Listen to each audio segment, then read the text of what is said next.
अच्छी और सच्ची खबरों में सबसे पहले बात महाकाल लोक की, जिसके दूसरे चरण का आज लोकार्पण हो गया है।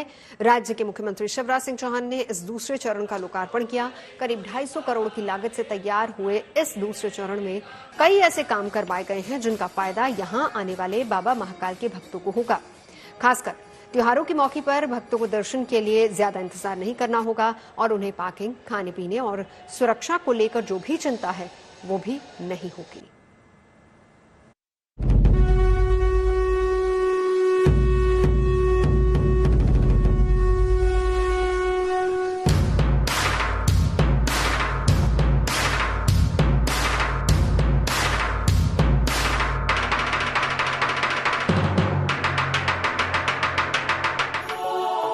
हिंदू आस्था के सबसे बड़े केंद्रों में एक महाकाल मंदिर की भव्यता और सुंदरता में एक और सुनहरा अध्याय जुड़ गया है। यह अध्याय है महाकाल कॉरिडोर का दूसरा चरण, जिसका उद्घाटन आज बेहद शानदार तरीके से कुछ इस अंदाज में किया गया। खुद राज्य के मुख्यमंत्री शिवराज सिंह चौहान ने मंत्रोच्चार के बीच महाकाल कॉरिडोर के इस दूसरे चरण का लोकार्पण कर बाबा के भक्तों को ये सौगात दी। महाकाल की ये नगरी उज्जैन क्षिप्रा नदी के तट पर बसी है, जहां साल भर भक्तों का तांता लगा रहता है। लेकिन जब से महाकाल कॉरिडोर के पहले चरण के द्वार जनता के लिए खुले हैं, तब से यहां दर्शन के लिए आने वाले भक्तों की संख्या कई गुना बढ़ गई है।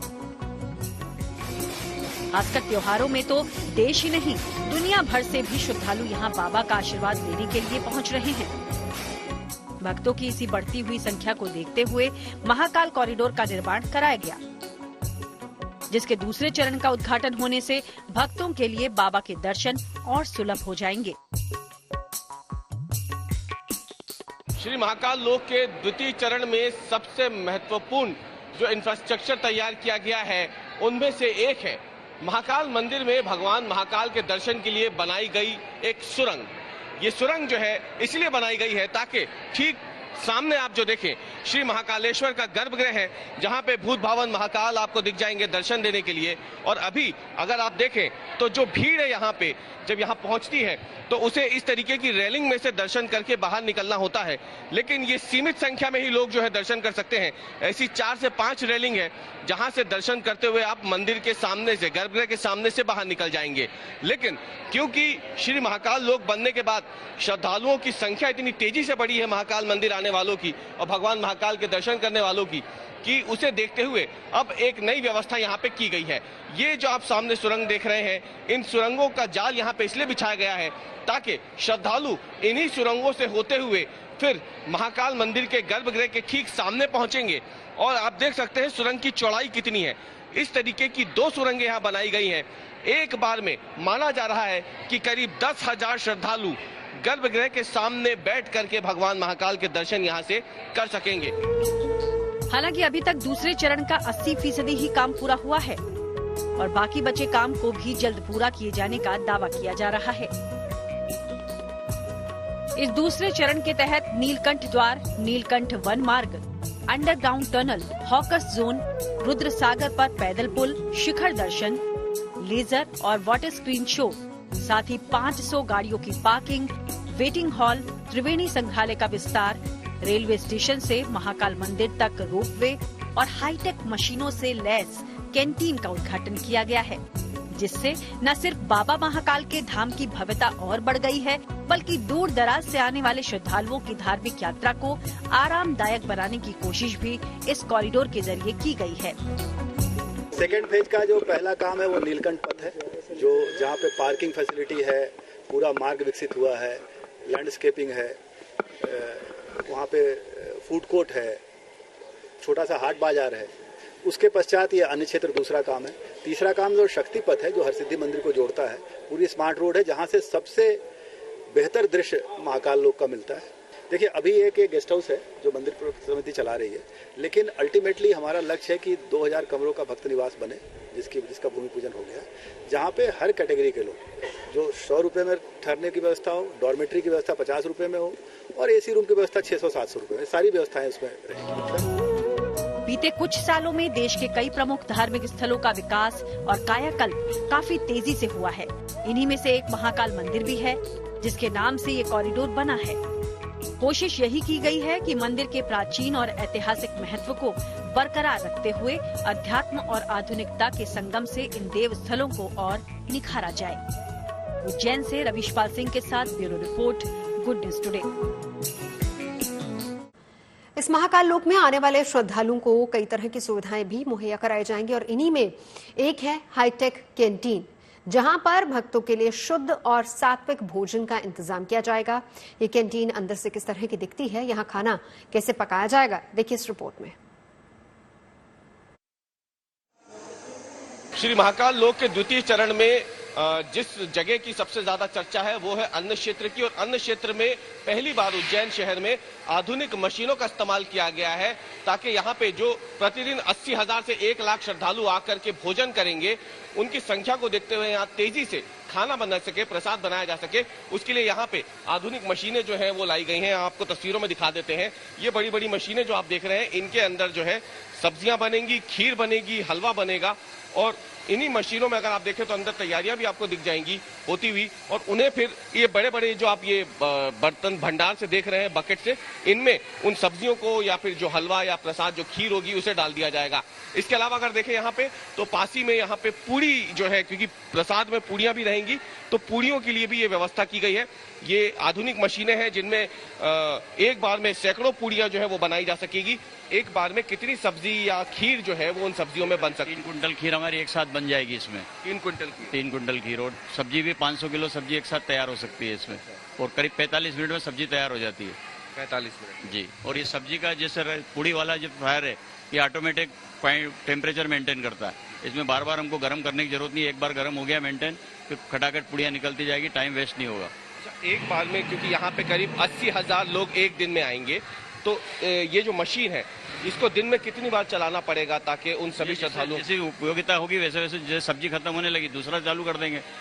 अल्टरनेट ऐसी हमारे पास 12 मशीनें आने वाली हैं। यहाँ पे आप देखें तिवारी जी यहाँ पे मौजूद हैं और वो बता रहे हैं कि आखिरकार ये काम कैसे करती है। जैसे आपने आटे की लोई जो है इसमें डाली, ये बाहर रोटी के रूप में निकलेगी। ये आधुनिक मशीन पहली बार उज्जैन में जो है लगाई गई है। फिलहाल इसमें टेम्परेचर की क्या व्यवस्था है सर? इसका टेम्परेचर मेंटेन होता है सर, उसके बाद हम इसमें शुरू करते हैं। अच्छा। उतना टेम्परेचर मिनिमम इसमें होना जरूरी है। वहाँ से लोई डालिए, ये चपाती चल रही निकलेगी पूरी अपने आप के नीचे आ जाएगी। अच्छा, सिकाई के साथ ही बाहर आ जाएगी जी। अच्छा, एक बार में इसमें कितनी रोटियां जो है निकल जाती हैं? ये डुअल मशीन है सर।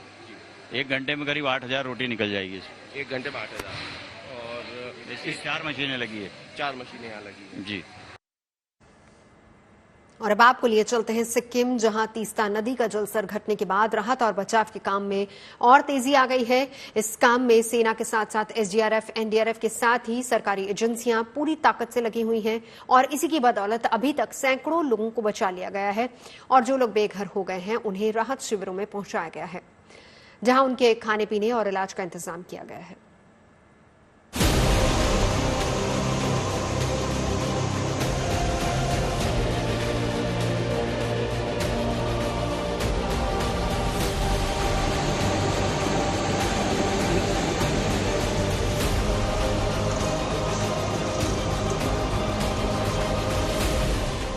उत्तरी सिक्किम में बादल फटने से हुई भीषण तबाही के निशान जगह जगह बिखरे पड़े हैं। इस तबाही की गवाही मलबे में जमींदोज हो चुके मकान और कबाड़ में तब्दील हो चुकी ये भारी भरकम गाड़ियां दे रही हैं।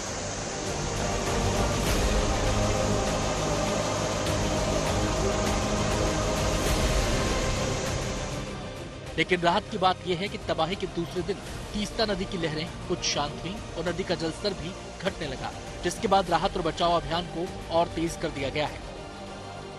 आप लोग नदी से दूरी बना के रखिए। अभी पानी का लेवल घट रहा है, कहीं भी कटाव हो सकता है, आप कहीं भी फंस सकते हैं, इसलिए अपने जान को मुसीबत में मत डालिए और नदी से दूरी बना के रखिए। आप पानी थोड़ा डाउन हो रहा है और अपने अपने घर में सुरक्षित रहिए। जगह जगह फंसे लोगों को निकालने के लिए सेना के साथ एनडीआरएफ और एसडीआरएफ की टीमों को लगाया गया है। उत्तरी सिक्किम के ऐसे ही एक इलाके में जब गुड न्यूज टुडे की टीम पहुंची तो वहां एनडीआरएफ के कुछ जवान अपनी जान पर खेलकर 2 महिलाओं को बचाते हुए दिखाई दिए। दो लोग फंस गए हैं दलदल में। अचानक से पानी बढ़ने की सूचना हुई, लोग भागने लगे, ऐसे में फंस गए। एक युवती यहाँ पर की टीम उसे निकाल रही है और ये आप देखिए एनडीआरएफ की ओर से सूचना भी लगातार हो रही है, घबराइए मत, आराम से किनारे से हटिए, क्योंकि पानी हो सकता है छोड़ने की खबर आ रही है और पानी बढ़ सकता है। और वही लेके इस वक्त यहाँ पर जब भगदड़ मची तो कुछ लोग दलदल में फंस गए और दलदल से अब एनडीआरएफ की मदद से रस्सी फेंकी गई है, बांस फेंका गया है और यहाँ से इस युवती को अब निकाल लिया गया है। देखिए निकाल लिया गया है और ये युवती को इस दलदल से निकाल दिया गया है। सैलाब के साथ बहकर आया ये मलबा इतना ज्यादा है कि कई रिहायशी इलाकों की पहचान कर पाना मुश्किल हो गया है। मकान और दुकान मलबे में पूरी तरह से दब चुके हैं और जो लोग बचे हैं वो अपनी बची कुची गृहस्थी समेट कर सुरक्षित ठिकानों की ओर जा रहे हैं। ये जो भी घटना हुआ है जो दोपहर के टाइम में हुआ था, 2:45 टाइम में, जैसे हम लोग कल आया ऊपर से और हम लोग ने वार्निंग के लिए आए थे यहाँ पर। जब हम वार्निंग किया, वो जितना लोग वार्निंग के वो आवाज जो लोग सुना वो बाहर निकल गया और मैक्सिमम अभी तक तो कोई डेड बॉडी तो अभी तक यहाँ पर नहीं मिला है। लेकिन कल हम लोग ने एनडीआरएफ और फायर करके मिलके 85 आदमी और 2 बिल्ली और 1 कुत्ता को रेस्क्यू किया है। अभी भी 2-3 आदमी को रेस्क्यू किया। अभी भी आपको मैं दिखाता हूं स्थिति। ये जेसीबी मशीन है जो पूरी तरह से मलबे के नीचे दबी पड़ी है और ये आप समझ सकते हैं कि जो मलबा है कम से कम 10, 12, 15 फीट का आसपास का मलबा है, यानी जमीन यहाँ से 10-15 फीट नीचे है और ये पूरी तरह से नीचे धसी हुई है। अब मैं आपको एक बस दिखाता हूँ। एक बस है यहाँ पर जो पूरी तरह से पानी जब आया और उसके साथ जो मलबा आया उसके नीचे फंस गई। ये बस आप देखिए पूरी तरह से पानी के मलबे के नीचे दबी हुई है। वहीं लोगों के रेस्क्यू के साथ साथ सड़कों और पुलों को भी ठीक करने का काम युद्ध स्तर पर चलाया जा रहा है ताकि सैलाब की वजह से कट चुके इलाकों को राज्य के बाकी हिस्सों से जोड़ा जा सके। सिक्किम के सिंगथाम का ये 19 माइल का रास्ता है और यहाँ पे देखिए ये पूरा रास्ता एक तरह से सैलाब ने अब पूरा लील लिया और फिलहाल कल से ही यहाँ पर काम शुरू हुआ है, लेकिन ये पूरा रास्ता बनने में काफी समय लगेगा। ये मुख्य सड़क है जो गैंगटॉक को जोड़ती है सिंगथाम होते हुए, लेकिन यहाँ पर ही रास्ता टूट गया है तो यहाँ से अब गैंगटॉक जाने का जो रास्ता है पूरी तरह से ही कल से बंद है। फिलहाल जेसीबी मशीन की मदद से इस रास्ते को ठीक किया जा रहा है और ऐसा ही एक पुल आप देख पा रहे हैं यहाँ पर सिंगथाम के 19 माइल पे। ये अंडर कंस्ट्रक्शन निर्माणाधीन ब्रिज था लेकिन लगभग पूरा हो गया था, लेकिन ये जो सैलाब आया इसकी जो लहरें थी लगभग 20 फीट ऊपर उठी और इतनी पावरफुल थी कि इस ब्रिज को तबाह कर दिया, बीच से पूरा तोड़ दिया और उसका टूटा हुआ हिस्सा नदी के बीचों बीच गिरा हुआ है, वो आप देख सकते हैं। संकट की इस घड़ी में सेना के जवान भी दिन रात लोगों की मदद में जुटे हैं। बताया जा रहा है कि सेना अब तक 250 लोगों को बचा चुकी है, जिनके रहने, खाने पीने और इलाज का इंतजाम भी सेना ने किया है। साथ ही साथ सेना अपने लापता 22 जवानों की तलाश में भी कोई कसर नहीं छोड़ रही है। मेरे पीछे देखेंगे आर्मी की कई गाड़ियां वहां पर लगी हुई हैं और रेस्क्यू ऑपरेशन चल रहा है आर्मी का नीचे की तरफ। और जो बात पता चल रही है, नीचे एक गाड़ी भी थी आर्मी की, उसमें ज्यादातर जवान थे, कुछ जवान नीचे थे। अचानक से सैलाब आया और सभी को बहा कर ले गया। वो गाड़ी भी अभी तक नहीं बरामद हो पाई है, मिल पाई है। लगातार यहाँ पर आर्मी की ओर से जो रेस्क्यू ऑपरेशन है वो चलाया जा रहा है, खोजने की कोशिश की जा रही है। हालांकि अभी तक कोई सफलता नहीं मिली है और आर्मी की ओर से पूरी कोशिश हो रही है कि ये जो सैलाब आया, जो 23 आर्मी के जवान लापता हुए, उनको किसी तरह ढूंढ निकाला जाए। बताया जा रहा है कि उत्तरी सिक्किम में अभी पूरी तरह से हालात सामान्य होने में थोड़ा वक्त लगेगा। ऐसे में सरकार और प्रशासन की कोशिश यही है कि प्रभावितों की ज्यादा से ज्यादा मदद की जाए ताकि संकट की इस घड़ी में लोगों की तकलीफ को कुछ कम किया जा सके। Anupam Mishra, good news today. और अब बात करते हैं स्वावलंबन सेमिनार की। पिछले महीने G20 शिखर सम्मेलन के आयोजन के बाद दिल्ली में मौजूद भारत मंडपम एक और ऐतिहासिक आयोजन का गवाह बना। आत्मनिर्भर भारत के तहत रक्षा क्षेत्र में स्वदेशी को बढ़ावा देने के लिए भारतीय नौसेना की तरफ से रोडमैप जारी किया गया। रक्षा क्षेत्र में स्वावलंबन बनने के उद्देश्य से भारतीय स्टार्टअप और MSME के साथ साझेदारी में तैयार किए गए 75 नई स्वदेशी तकनीक का प्रदर्शन किया गया, जिसमें एंटी स्वॉर्म ड्रोन, स्वदेशी नेविगेशन प्रणाली के अलावा आसमान में उड़ रहे सैन्य ड्रोन को भी बेकार कर देने वाला एंटी ड्रोन सिस्टम शामिल है। पिछले साल स्वावलंबन सेमिनार ने आत्मनिर्भर बनने के लिए नौसेना ने 75 तकनीकों को विकसित करने का चैलेंज दिया था और उसी के तहत वक्त रहते बड़े से बड़े ड्रोन को भी विफल कर देने की तकनीक विकसित की गई, जो 1 किलोमीटर के दायरे में किसी भी तरह के ड्रोन को डिसेबल कर सकती है। स्प्रिंट 75 के तहत जहां इंडियन नेवी में ड्रोन शामिल किए जा रहे हैं जो नौसेना की ताकत को बढ़ाएंगे, वहीं दूसरी तरफ एंटी ड्रोन सिस्टम भी इस मिशन में शामिल किए जा रहे हैं। ये इन 75 टेक्नोलॉजीज में से एक है। अगर आप बता सकें इन एंटी ड्रोन सिस्टम के बारे में। दिस इज बेसिकली हमारा गुरुत्व सिस्टम नाम है कंपनी का, एंड हम पुणे से आए हुए हैं। बेसिकली आप देख सकते हैं जिस हिसाब से एक गन होती है, बेसिकली हम इसमें ड्रोन की तरफ एम करके उसकी जो कम्युनिकेशन लिंक है टुवर्ड्स दी यूजर, जो यूजर और ड्रोन के बीच की जो कम्युनिकेशन लिंक है, हम उसे डिस्टर्ब कर रहे हैं या फिर उसे डिस्टर्ब करने की कोशिश कर रहे हैं। तो उसके कुछ फ्रीक्वेंसीज होते हैं, तो हम सारी फ्रीक्वेंसीज को कंट्रोल कर सकते हैं। आप देख सकते हैं यहाँ पे हमारे पास 3 सिलेक्शन चैनल्स है। फर्स्ट होता है टेलीमेट्री, उसकी जो जीपीएस होती है वो, एंड उसकी जो वीडियो ट्रांसमिशन की लिंक होती है वो। उस फ्रीक्वेंसीज को सिलेक्ट करने के बाद यहाँ पर नीचे एक ट्रिगर दिया हुआ है, उस ट्रिगर को दबा करके ड्रोन की तरफ एम करके हमें उसे डिस्टर्ब करना है। तो अगर हम यहाँ पे देखा जाए तो ड्रोन को जो 1 किलोमीटर तक की रेंज में हम उसको मार गिरा सकते हैं। एंड दूसरी चीज़ है हमारे पास जो एक बैकपैक वर्जन है जिसमें हमें 360 डिग्री का कोण मिलता है। इंडियन नेवी की तरफ से स्वदेशी इंडस्ट्री के सामने 75 तकनीक विकसित करने के चैलेंज का फायदा साफ दिख रहा है। एक स्टार्टअप ने एरोजेल बेस्ड एक ऐसा फैब्रिक तैयार किया है जिससे दुश्मन के इंफ्रारेड कैमरे को भी चकमा दिया जा सकता है।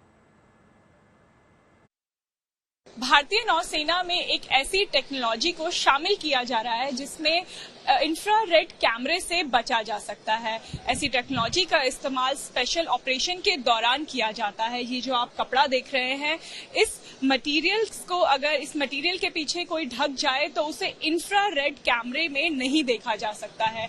और इंडियन नेवी के स्पेशल ऑपरेशन के दौरान ऐसी टेक्नोलॉजी बेहद कारगर साबित होने वाली है। हम आपसे जानना चाहेंगे कि क्या है इस टेक्नोलॉजी की खास बात और कहाँ ये स्वदेशी है, ये तो इसकी खास बात है। जी ये पूरा स्वदेशी ही है और इसकी खास बात ये है कि किसी भी कॉम्बैट में या वॉर फाइटिंग कैपेबिलिटी में, युद्ध लड़ने की क्षमता के लिए हमें दुश्मन से बचने के लिए क्या क्या चीजों की जरूरत होती है, दुश्मन हम पे अटैक करे उसके लिए उसे टारगेट की जरूरत होती है। यदि हम उसे टारगेट नहीं प्रोवाइड करें और अपने आईआर सिग्नेचर को उसके कैंसिल कर दे, उसकी वजह से वो हमें डिटेक्ट नहीं कर पाएगा और डिटेक्ट नहीं कर पाएगा तो एंगेज भी नहीं कर पाएगा। जनरली जो आईआर कैमराज होते हैं जिनको फॉरवर्ड लुकिंग इंफ्रारेड कैमराज भी कहा जाता है, वो ड्रोन्स या किसी एयरक्राफ्ट या मिसाइल्स या किसी भी तरीके के वेपन्स पे हो सकते हैं। तो उन सब चीजों से बचने के लिए हमारे पास ये टेक्नोलॉजी है जिससे ट्रूप्स एक जगह से दूसरी जगह तक जा सकते हैं बिना। तो अभी तो हम देख रहे हैं कि एक कपड़ा है, इससे आप बनाएंगे क्या, इससे ड्रेस बनेगी या क्या बनेगी? ये फिलहाल हमने टेक्नोलॉजी डेवलप की है। अभी आर्म फोर्सेस की रिक्वायरमेंट के हिसाब से इसे हम डिप्लॉय करेंगे, चाहे वो कपड़े के रूप में हो या किसी पेंट स्कीम के रूप में हो, जिसमें कि वो किसी व्हीकल पे अगर पेंट के रूप में लगाना चाहें या जैसे भी, वो उनके डिसीजन पर हम डिप्लॉय करेंगे। खबरें सच्ची होनी चाहिए, अच्छी खुद ब खुद लगती हैं। Navjot Randhawa signing off. आप सुन रहे गुड न्यूज, देखते रहिए गुड न्यूज टुडे।